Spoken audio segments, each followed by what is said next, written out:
जय निताई जय गौर जय राधेश्याम जय राधेश्याम हरे कृष्ण जय जय महाप्रभु। सर्वप्रथमे अनंत कोटी साधुगुरु वैष्णवेर चरणे साकारे निराकारे जेखाने जे अवस्था आछे सबाकार चरणे जानाई आमी भक्तिपूर्ण कोटि कोटि दंडवाद निवेदन।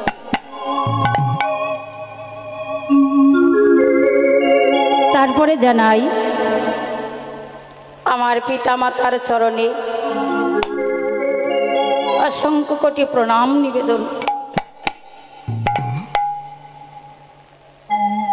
तारपरे जानाई आमार दीक्षा गुरु एवं शिक्षा गुरु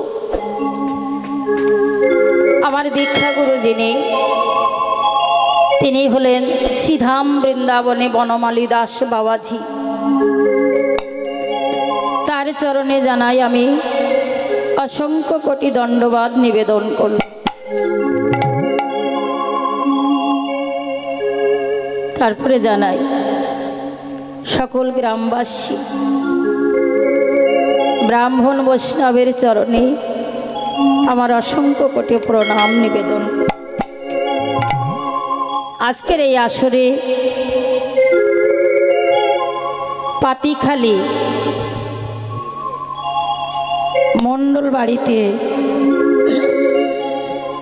आजके जे हरिबासर बहुदिन थेके এই বাসর কত বছর ধরে কি হচ্ছে কত বছর ধরে হচ্ছে হ্যাঁ 35তম বছর ধরে এই হরিনাম সংকীর্তন হচ্ছে।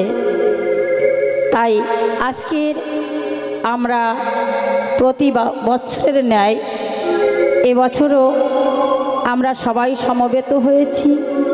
আজকের এই সাধুগুরু বৈষ্ণবের আগমন হবে, এই মধুময় শ্রীধাম বৃন্দাবনে ভক্ত চরণধুলি পাব। তাই আমিও একটু ছুটি এসেছি কাঙালের মতো হয়ে। আর ভাগ্য হয় কি না হয় জানি না, এই জন্মে যেন যে কটা দিন থাকি যেন প্রভুর হরিনাম সংকীর্তন করতে পারি, কৃষ্ণ ভক্তের সঙ্গ করতে পারি, আর ভক্তের চরণধুলি মাথায় নিয়ে আমি যেন হরি কথা কৃষ্ণ কথা পরিবেশন করতে পারি। এই পরিবেশনের মধ্যে অনেক ভুল ত্রুটি অনেক কিছু হবে, হবে কি হয়ে যেতেই পারে। আমি তো ক্ষুদ্র একটি নর মানুষ, কত মুনি ঋষি যোগী তাদেরও ভুল হয়ে যায়। হরি বল হরি বল। যে ভগবানের অনন্ত কোটি শক্তি, যিনি 125 বছর ধরে দাপর লীলা করেছে, সেই লীলা রস আস্বাদন করাইবার মতো শক্তি আমার নাই। গুরু কৃপা হি কেবলম, গুরুর কৃপা ছাড়া এ জগতে কিছুই হয় না। তাই গুরুর কৃপা এবং সাধুগুরু বৈষ্ণবের কৃপা, ভক্তের কৃপা, সবার কৃপা এবং সবার চরণধুলি মাথায় নিয়ে আজকের আমি হরি কথা কৃষ্ণ কথা পরিবেশন করি, যেন আপনাদের মতো গৌর অনুরাগী কৃষ্ণ অনুরাগী আমার গৌরের দাস নিতাইয়ের দাস আমার কৃষ্ণের দাস দাসী তাদেরকে কিঞ্চিত যেন ভাণ্ডারে পরিবেশন করে কিঞ্চিত পরিবেশন করে যেন দান করতে পারি। আর এই পরিবেশনের মধ্যে ভুল ত্রুটি হলে মার্জনা করে নিজ নিজ সন্তান মনে করে সবাকার চরণে স্থান দেবেন, ভুল ত্রুটি মার্জনা করবেন। আমি যেন ভগবানের সেই লীলামৃত রসামৃত কথা বলতে বলতে কৃষ্ণ প্রেম সরোবরে যেন সাঁতার দিতে পারি। জয় জয় নিতাই গৌর সীতানাথ ব্রহ্মানন্দ গৌর হরি হরি বল হরি বল হরি বল।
কিনা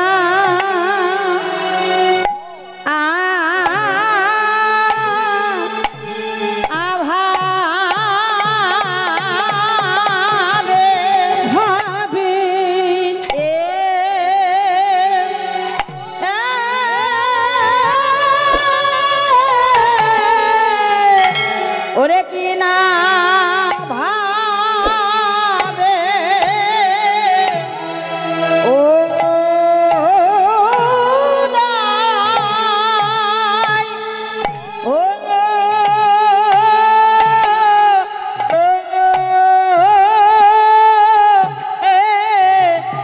আহা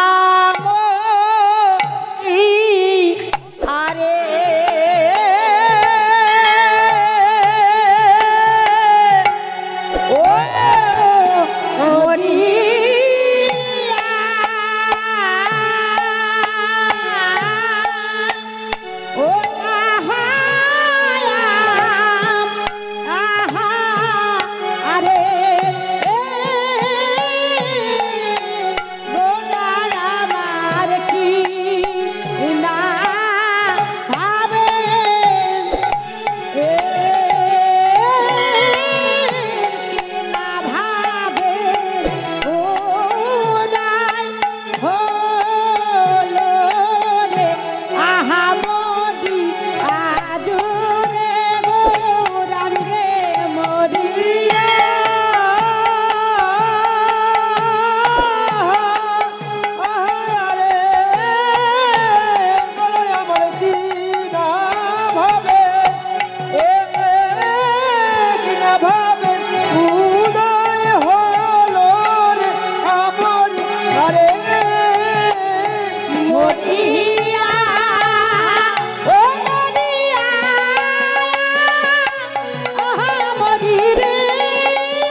আজুরে গৌরাঙ্গে মরিয়া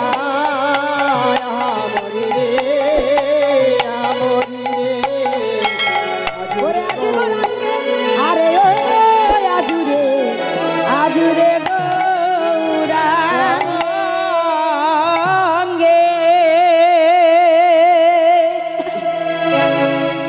ওরে ধবলিশা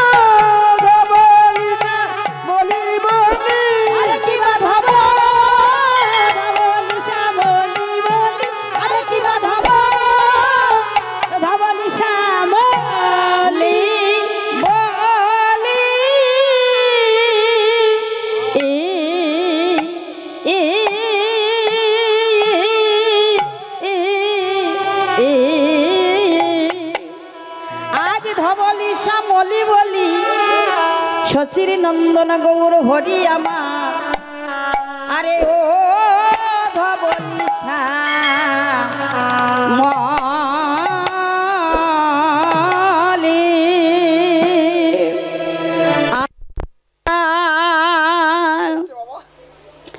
ওরে ধবলিশা শ্যামলী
সঘনে ডাকিল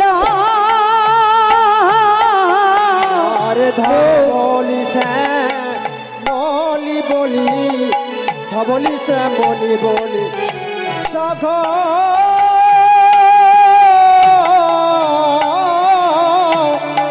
সঘ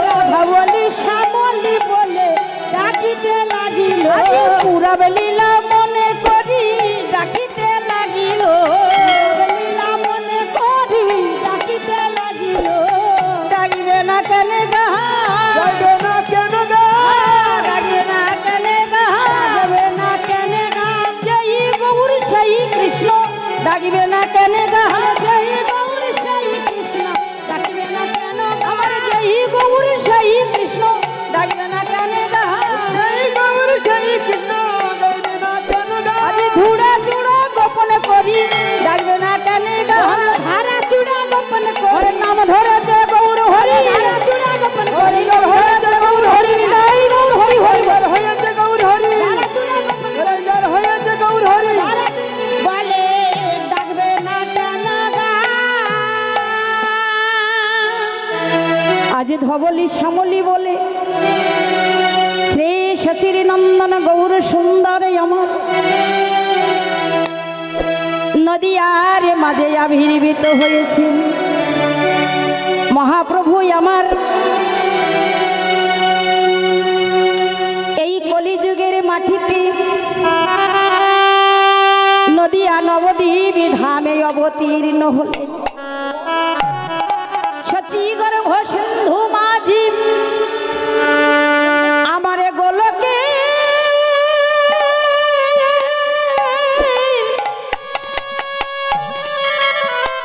গোলকে হরি না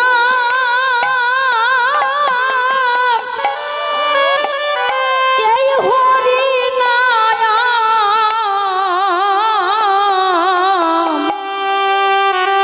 এই হরি নাম নিয়ে আমার মহাপ্রভু আবির্ভূত হলেন কেন আমার সত্য ত্রেতা দাপরে কলি দাপরে কলি এই চারি যুগে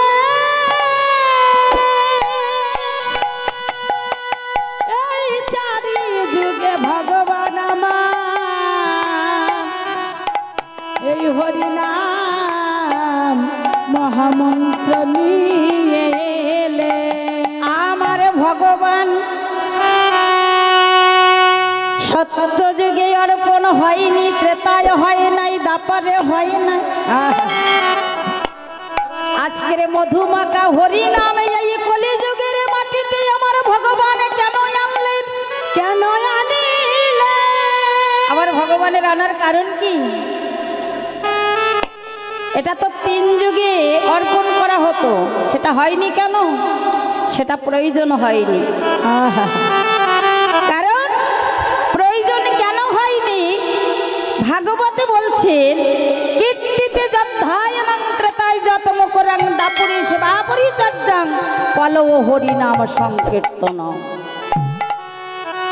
বললেন সত্য যুগে পূর্ণ ধর্ম ছিল তাই সত্য যুগে বিষ্ণুর ধ্যান করে ভগবত প্রাপ্তি হতে পেরেছিল যে ত্রেতা যুগে প্রভু রামচন্দ্র এলো সেই এক বিষ্ণু চতুরংশ জন্ম নিলেন রাম রঘুবংশে আমার প্রভু রামচন্দ্র রঘুপতি রামচন্দ্র আমার ত্রেতা যুগে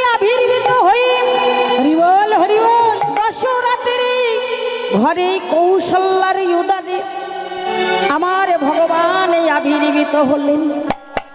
আমার ভগবান যখন আবির্ভূত হয়েছিলেন সে যুগে বিধান দিয়েছিল এই ত্রেতা যুগে একটা অধর্ম নেমে এসেছে, তাহলে এ যুগে কি করতে হবে? এ যুগে যাগ যজ্ঞ তপস্যা করেই ভগবান প্রাপ্তি হতে হবে। হরিবল হরিবল। ভগবান নিজে আচরণ করেছে। প্রভু রামচন্দ্র রঘুপতি রামচন্দ্র আমার ত্রেতা যুগে অশ্বমেধ যজ্ঞ করেছিলেন। যজ্ঞ করে জগৎকে শিক্ষা দিলেন যা আমি যদি আচরণ না করি এই জগতের জীব কেউ শিখবে না। তাই ভগবান নিজে যজ্ঞ করে আচরণ করে জীবগণকে শিক্ষা দান করলেন। হরিবল হরিবল। চলে গেলেন ত্রেতা যুগ, নেমে আসলেন দাপর যুগ। সেই বিষ্ণু সেই নারায়ণ যিনি সত্যই নারায়ণ ছিলেন ত্রেতা যুগে রাম হলেন।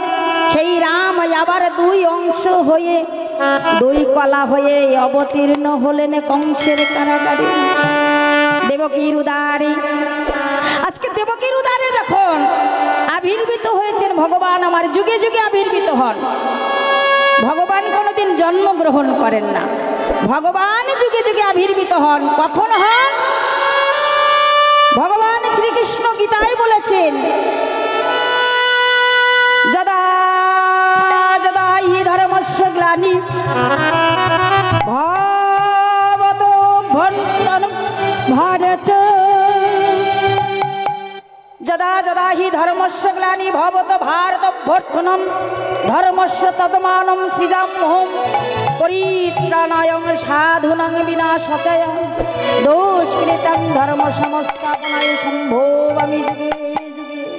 সম্ভবামি যুগে যুগে সম্ভবামি যুগে যুগে। হরি বল হরি বল। যুগে যুগে সম্ভবামি যুগে যুগে।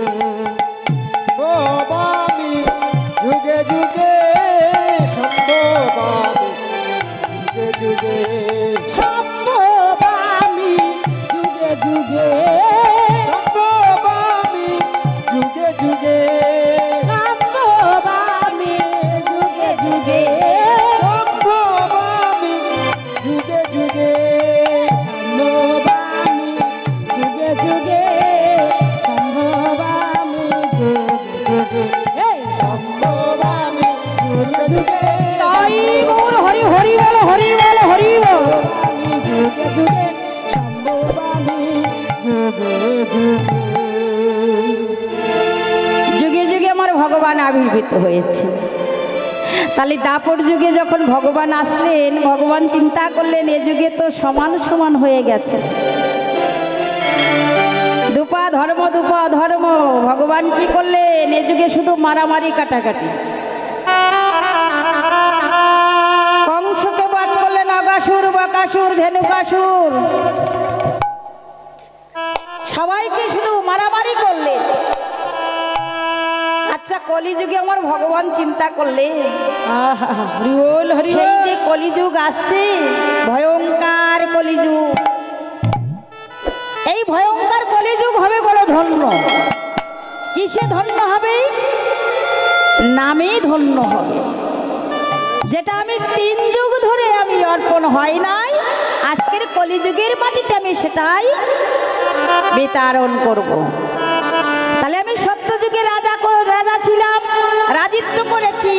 ত্রেতায় রাজা হয়েছি রামচন্দ্র রূপে, দাপরে শ্রীকৃষ্ণচন্দ্র রূপে রাজিত্ব করেছি। ভগবান 3 যুগ ধরে রাজা হয়েছে, কিন্তু কলিযুগে আমার ভগবান আর রাজা হয়নি। কলিযুগের আমার ভগবান কাঙ্গাল হয়ে আসলেন।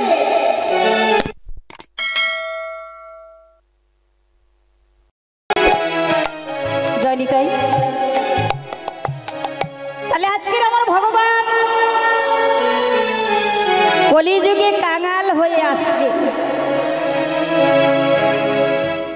দয়াল ঠাকুর প্রেমের ঠাকুর আমার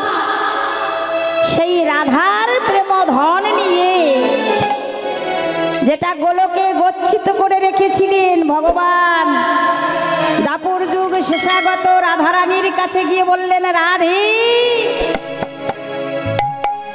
আগত কলিযুগ আসছে, এই ভয়ঙ্কর কলিযুগে আমাকে আবির্ভূত হতে হবে নদিয়া ধামে নবদ্বীপের মাঝি। আমার ভগবান নবদ্বীপে অবতীর্ণ হবে, যুগে যুগে আবির্ভূত হয়। এবার আমার ভগবান আসছে, তাহলে রাধারানীর কাছে গিয়ে চাইলেন, রাধে বলো, আমি তো 3 যুগে রাজিত্ব করলাম, কিন্তু আমি যে ভগবান, আমি যে 64 গুণ অধিপতি কৃষ্ণচন্দ্র, আমি যে 16 কলায় পরিপূর্ণ চন্দ্র, আমি যে ভগবান, আমার কথায় সৃষ্টি হয়, আমার কথায় স্থিতি হয়, আমার কথায় লয় হয়, আমার কথায় প্রলয় হয়, আমার কথা ছাড়া একটা গাছের পাতাও নড়ে না। তাহলে আজকে আমি তোমার কাছে একটা প্রশ্ন করব। প্রশ্নটা কি, যে এই জগতে যত সৃষ্টি করেছি সমস্ত সৃষ্টির মূলে মনুষ্য জনম সবার উপরে উত্তম জনম। পৃথিবীতে যা কিছু আমি সৃজন করেছি মানুষের উপরে কেউ নাই, মানুষের ভিতরে সবকিছু দিয়েছি, বিবেক বৈরাগ্য চেতনা জ্ঞান সবই কিছু আমি দান করেছি। আমি যে ভক্তের অধীন ভগবান, কত কোটি কোটি জীব আমার ধ্যান তপস্যা যাগ যজ্ঞ পূজা পার্বণ করি, হোম যজ্ঞ করি, কিন্তু আমি কোনোদিন তাদেরকে ডাকিনি, সাড়া দিই। হরিবল হরিবল। দয়াময় কেন দাও না জানি না রাধি, তুমি যদি শুধু একবার হা কৃষ্ণ বলে, হা বধু বলে একবার তুমি যদি 2 হাত তুলে আমায় ডাকো, আমি যেখানে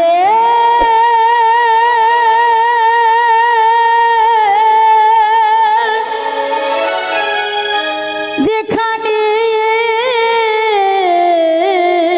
থাকি না কেন, আমি যে প্রান্তে থাকি না কেন সেই প্রান্তে তোমার কাছে ছুটে আসি। বলো না রাধু, তুমি কোন মন্ত্র কোন তন্ত্র দিয়ে তুমি আমাকে ডাকো, একেবারে তুমি আমাকে বলে দাও, তোমার মন্ত্রটা আমাকে শিখিয়ে দাও। আর রাধারানী বললেন, বধূ আমি যেখানে থাকি না কেন, তুমি যদি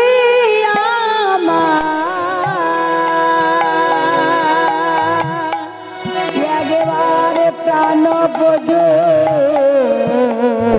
বলে রাখো, আমি পাগলের নায়ে ছুটে আসে। বলো বধূ, তুমি একবার বলো, তুমি আমার কোন মন্ত্র দিয়ে ডাকো, সেই মন্ত্রটা আমাকে একটু শিখিয়ে দাও। রাধারানী বললেন, এই মন্ত্র যদি শিখতে হয় তুমি ভগবান হতে পারো, তুমি 64 গুণ অধিপতি কৃষ্ণচন্দ্র হতে পারো, কিন্তু তুমি তো কোনোদিন ভক্ত হতে পারো না। কি গো মা, ভগবান কোনোদিন ভক্ত হয়েছে? আর ভক্ত যদি না হবে, তা ভক্ত যে কি দিয়ে আমার ভগবানকে ডাকি, আর আমার ভগবান যে কোন ডাকে আমার ভগবান ছুটে আসে ভক্তের কাছে, হ্যাঁ সেটা বুঝবে কেমন করে? রাধারানী সেটাকে জানাতে চাইছেন। বধূ তুমি বোঝো, তুমি রাজা হয়েছো, রাজ সিংহাসনে বসেছো, প্রজার কষ্ট কেমন করে বুঝবে? আজকে যদি তুমি জানতে চাও যে আমি কোন মন্ত্র কোন তন্ত্র দিয়ে আমি তোমার সাধন ভজন করি, তোমাকে ডাকি, সেই মন্ত্র যদি তুমি শিখতে চাও, তাহলে তোমাকে ভক্ত চরণাশ্রয় করতে হবে। বেশ, আমি আমি ভগবান হয়ে ভক্তের চরণ ধরব? ধরলে তো ভালো, না ধরলে আর হবে না। তাহলে ভক্তের চরণ আশ্রয় করতে গেলে কোথায় যেতে হবে? কার কোন ভক্তের চরণ ধরলে আমি এই জানতে পারবো যে তুমি আমাকে কোন মন্ত্র দিয়ে ডাকো? ভগবান চলে গেলেন হস্তিনাপুরে, গিয়ে দুর্যোধন এবং ভীষ্মের সঙ্গে যে কথা হচ্ছিল, কি কথা হচ্ছিল? দুজনের মধ্যে কথা হচ্ছিল, পিতামহ তুমি তো আমার খাও, আমার বড়, আমার অন্নে প্রতিপালিত, কিন্তু বলো তো পঞ্চপাণ্ডবের মৃত্যুবানটা কোথায়? কি করলে এই পঞ্চপাণ্ডব মৃত্যু হয়ে যাবে? ভীষ্মের মনে বড় কষ্ট হলো মা। ভীষ্ম মনে মনে চিন্তা করছে, দুর্যোধন আমি তোমার খাই, তোমার পরি বলে তুমি আজকে তুলনা দিলে। বাবা শোনো, আজকে ঠিক রাত 12টার সময় তুমি তোমার স্ত্রীকে আমার ঘরে পাঠিয়ে দিয়ে চলে গেলেন দুর্যোধন। ঘরের ভিতরে গিয়ে ভানুমতিকে ডাক দিয়ে বলছে, ভানু, বলে ও ভানু শোনো, আজকে রাত 12টার সময় তোমার দাদার ঘরে একটু যেতে হবে। কেন? কিসের জন্য যাব? 9টা নয়, 10টা নয়, ঠিক 12টার সময়। দেখো তুমি তো জানো আমি একটা অল্প বয়সের বউ, আর তোমার দাদু হলো বুড়ো, তাতে আবার আই বুড়ো। আমি ওই 12টার সময় তোমার দাদুর ঘরে যেতে পারবো না। শোনো, কথাটা শুনল কে? আমার ভগবান কৃষ্ণচন্দ্র। কথাটা শুনতে পেয়ে পঞ্চপাণ্ডবের